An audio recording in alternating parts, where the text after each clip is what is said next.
Hey everyone, thought it was time to cover one of these TCEC games. So we're going to check out Stockfish versus AllieStein in the TCEC Season 19 Premier Division. And I'll leave a link in the description on the website I got this from. I believe you have a Twitch channel and it shows all the games. You can download the games there if you want to check some out. But today we're just going to go through the game between Stockfish and AllieStein. And in this game, Stockfish was playing with the white pieces and AllieStein was playing with black.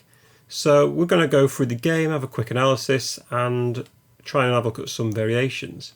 So the opening book was as follows. It was knight to f3, f5, g3 and then knight to f6, bishop g2, followed by g6, d4, bishop g7, both sides castled, and b3 for white, d6, bishop b2.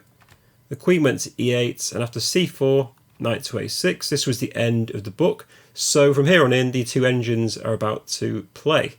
And apparently they're rated quite strongly. So Stockfish in this game was rated 3553 and AllieStein had a 3536 rating. So that's ridiculously strong. About 700 points stronger than Magnus Carlsen. So rook e1 was played by the first move by Stockfish. There was b6, preparing bishop to b7, knight b to d2, bishop b7 and now a3 from Stockfish, preparing b4 and stopping the knight jumping into b4. So e6 is played. It looks like black's got a bit of a fortress here, or it's similar to like a hippo, where basically black's just set up the pawns quite nicely in a rather nice defensive position. So b4 was played by Stockfish. There was queen e7. The queen dropped in to b3 and it looks as though white's preparing to play either b5 or c5 at some point and try and create a break. However, AllieStein was the first one to do this. She played c5, disrupting Stockfish's plan for a break. So Stockfish played b5, attacks the knight which jumps in to c7, and after a4 is essentially tried to block the queen side. So the queen side's been pretty much locked down nearly. The only other break I can think of is here if Stockfish played a5, and it does actually indeed prepare this in a few more moves. First though, black played rook a b8, so protects the bishop on b7, queen a3, prepares a5, bishop a8, and I was thinking here maybe Stockfish could have gone in for a5 straight away. After a5 it looked quite nice. After knight to d7, captures and takes on c5, bishop takes b2, queen takes, pawn takes, and then rook a7. It was actually given us quite a nice variation for white, and you have to say white certainly has the initiative in this line.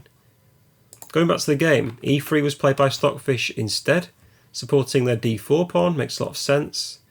a6 was now played by black, so trying to disrupt this a5 idea, and maybe black could play a5 at some point themselves and just completely block the position.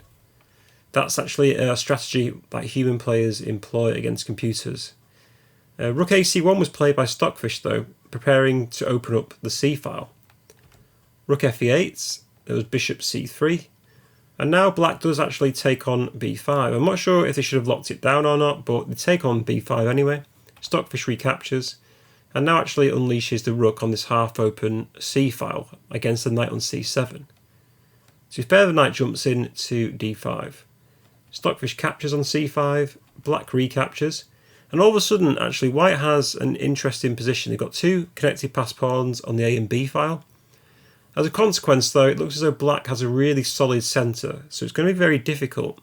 Basically Stockfish is now going to attack on the queen side, and it looks as though AllieStein is going to try an attack in the centre and on the king side.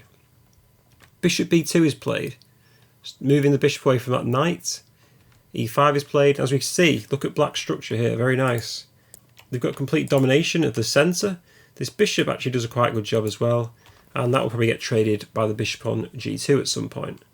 However, white does have some immense compensation in these two connected pass pawns, which are no joke. So rook d1 was played by Stockfish, e4 hits the knight drops back to e1, and there was knight to b4. And I've just highlighted the black pawns here because they're in a nice white squared chain, and I've highlighted the bishop on g2. It's absolutely blocked in, so Stockfish does the correct thing here and plays bishop to f1, rerouting the bishop, and AllieStein goes in for g5, preparing a kingside attack. Stockfish then decides to go for a5, so it's very double-edged this. Stockfish is pushing his two connected passed pawns far up the board, and now AllieStein plays f4, trying to crack open White's king position. And Stockfish has to be incredibly accurate here. For instance, if White takes on f4, pawn takes f4, then Black can just recapture, and after the move like knight g2, Black's got a great position after e3. And they're crashing through and doing quite well. This bishop has just been opened up, and these two pawns are going to break open White's defence. So after f4, the correct thing to do is to ignore it. Knight c4 was played. It gets another piece active in the centre. d5 hits the knight. There was knight to b6. The knight jumps in to g4, and this allowed the trade of bishops. Bishop takes g7, queen takes g7, but now Black's actually lost a pawn because the c5 pawn is now weakened. It looks as though Black has done this on purpose though, because after rook takes c5, they get a lot of counterplay here with queen to h6, threatening checkmate on h2. Stockfish has only one way to defend this, with h3, so White's actually hitting two knights at once. And now AllieStein actually sacrifices a piece with knight takes f2. Now for a player like me, I'd probably fall for this, but Stockfish doesn't. The trick is here, if king takes f2, Black gets a lot of compensation with pawn takes g3 check, king takes and then rook to f8, and prepares queen to h4.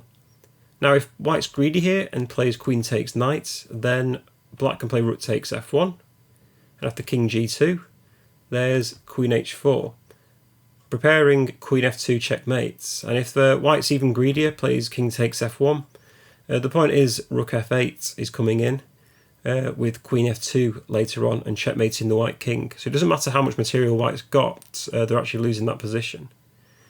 So if king takes f2, pawn takes, king takes, and rook f8, the correct move that White should play here to save the game is queen c3. The point being, after rook takes bishop, White has rook c8 check, rook takes rook, queen takes with check, rook f8, and then queen comes back to g4 to save the day. And in this position, it's given as White is slightly better. So after knight takes f2 though, I think Stockfish played the best move. King takes isn't the best. He actually played rook takes d5 here. So giving up their own material to try and gain some counterplay against Black's king, believe it or not. So after knight takes the rook, Stockfish recaptured.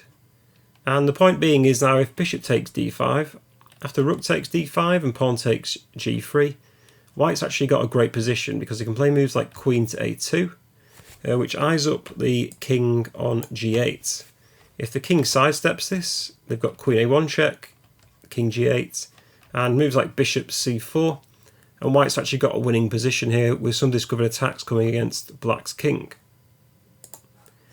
So after knight takes d5, instead of taking with the bishop, Black just plays straight away f takes g3, supports the knight on f2, and Stockfish plays queen b3, preparing a discovered attack against the king. Now I think Black here should have actually played king h8. I think this is a better move. But again, White gets some counterplay here with queen to b2, queen g7, a trade of queens, and after knight c7 for instance, rook c8 and b6, it's going to be very hard for Black to actually stop these two connected passed pawns, even though technically Black is actually the exchange up. In the game, however, Black just completely ignored this discovered attack and played rook to f8, and I think this is where Black started losing grip of the game. Stockfish played knight b6, a discovered check, the king went to g7, Stockfish played queen b2 check. The queen blocked and there was a trade of queens, and the knight just comes into d7, forks the two rooks. The rook goes to d8, there was knight takes f6, king takes f6, and then just the knight jumps in to c2. After smoke's cleared after that crazy position, it turns out that both sides have 4 pawns each, a bishop, a knight and a rook. But White is just completely winning this position. These 2 pawns are just completely too strong, and they're going to roll down the board. As we'll see now, rook d2 was played, a6, h5 and just rook c8 hits the bishop, which jumps in to d5. But after knight b4, it looks as though black's given up. They basically just give up the bishop. Bishop c4 was played with rook c6 check. The king went to f7 and white took with check, wins another bishop. The king went to e7 and it looks as though white's going to win this game. There's no way for black to break through, even though black does try here with g4. After h takes g4, h4, white just plays rook h6 and black resigned the game because white's got a much better position and the evaluation was probably too much for black to deal with, so he resigned the game. So if black carries on with the move like h3, white will just take with the rook probably, and after knight takes, bishop takes. There's no way for black to save the game here. If rook b2, white can just play a7 and there's no way for black to stop white getting a queen. So that was a bit of a crazy game between these two engines. I hope my analysis did the game justice. If you want to check out the game, please do check out the link in the description below. And hopefully I'll see you in another video for another TCEC game. Thanks very much.